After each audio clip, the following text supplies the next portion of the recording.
ఒకటి కాదు రెండు కాదు ఏకంగా 54,000 కోట్లు అంటే ఇంచుమించుగా ఒక చిన్న రాష్ట్రం బడ్జెట్తో సమానం. అయితే ఇన్ని వేల కోట్లను సైబర్ నేరగాలు మాత్రం కిమ్మనకుండా కొట్టేశారు. దేశ ప్రజల నుంచి సైబర్ మోసగాళ్ల జేబుల్లోకి వెళ్ళింది అక్షరాల 54,000 కోట్లు.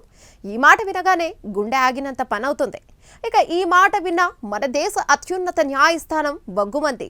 దేశవ్యాప్తంగా జరుగుతున్న సైబర్ నేరాలపై చాలా సీరియస్ అయిన సుప్రీంకోర్టు ఇది ముమ్మాటికి దారి దోపిడీ అని చివాట్లు పెట్టడంతో పాటు రిజర్వ్ బ్యాంక్ ఇంకా టెలికాం శాఖలకు చివాట్లు పెడుతూ నివారణ చర్యలను ఏం తీసుకుంటున్నారో వివరించాలని ఆదేశాలను జారీ చేసింది. అయితే సైబర్ మోసాలకు అడ్డు అదుపు లేకుండా పోతుంది. రోజు రోజుకు సైబర్ నేరగాలు రెచ్చిపోతున్నారు. వివిధ రకాలుగా డిజిటల్ మోసాలకు పాల్పడుతూ దేశ ప్రజల సొమ్మును క్షణాల్లో కొల్లగొడుతున్నారు. దీంతో వారు కొట్టేసే మొత్తం వేల కోట్లకు చేరింది.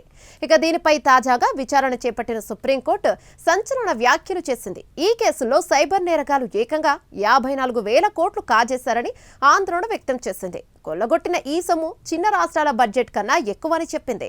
వీటిని అరికట్టేందుకు ఆర్బీఐ, బ్యాంకులు, టెలికమ్యూనికేషన్ విభాగం సంప్రదింపులతో నిర్ణీత ప్రమాణ కార్యాచరణను రూపొందించాలని కేంద్ర ప్రభుత్వాన్ని ఆదేశించింది సుప్రీంకోర్టు. విధి విధానాలతో పాటు వాటిని అమలు చేసేందుకు కుదుర్చుకునే అవగాహన ఒప్పందాన్ని 4 వారాల్లో సమర్పించాలని ఆదేశించింది. బ్యాంక్ అధికారుల నిర్లక్ష్యం వల్ల గానీ, కుమ్మక్కు వల్ల గానీ ఈ నేరాలు జరుగుతున్నట్లు కేసును విచారించిన సిజేఐ జస్టిస్ సూర్యకాంత్ ఆధ్వర్యంలోని త్రిసభ్య ధర్మాసనం అభిప్రాయపడింది. సైబర్ నేరం జరిగినప్పుడు వెంటనే హెచ్చరించేందుకు ఏఐ సేవలను ఎందుకు ఉపయోగించడం లేదని ప్రశ్నించింది. భారీగా నగదు విత్డ్రా అయిన సందర్భాల్లో వినియోగదారులను హెచ్చరించాల్సిన బాధ్యత బ్యాంకులపై లేదా అన్న ప్రశ్నను లేవనెత్తింది ధర్మాసనం. సైబర్ నేరగాలకు బ్యాంకులు రుణాలు ఇస్తుండడాన్ని తప్పుపట్టింది. దీంతో పాటు డిజిటల్ అరెస్టులపై దర్యాప్తు చేసేందుకు సిబిఐకి అనుమతినివ్వాలని గుజరాత్, ఢిల్లీ ప్రభుత్వాలను ఆదేశించింది. సైబర్ ఆధారిత మోసాలను నిరోధించడానికి డెబిట్ కార్డులను తాత్కాలికంగా నిలిపివేసేందుకు బ్యాంకులు చర్యలను చేపట్టేలా ఎస్ఓపిని ఆర్బీఐ రూపొందించిందని తెలిపింది. బాధితులకు పరిహారం మంజూరు చేయడంలో ఆచరణాత్మక ఉదారవాద విధానం అవసరమని తెలిపింది. 4 వారాల తర్వాత తదుపరి విచారణ చేపడతామని ఆదేశించింది.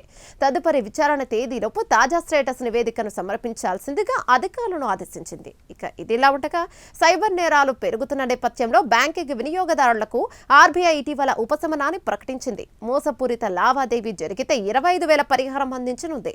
మోసగాళ్లకు ఓటీపీ ఇచ్చి ఆన్లైన్లో డబ్బులు పోగొట్టుకున్న వాళ్లకు ఈ పరిహారం అందుతోందని ఆర్బీఐ గవర్నర్ వెల్లడించారు.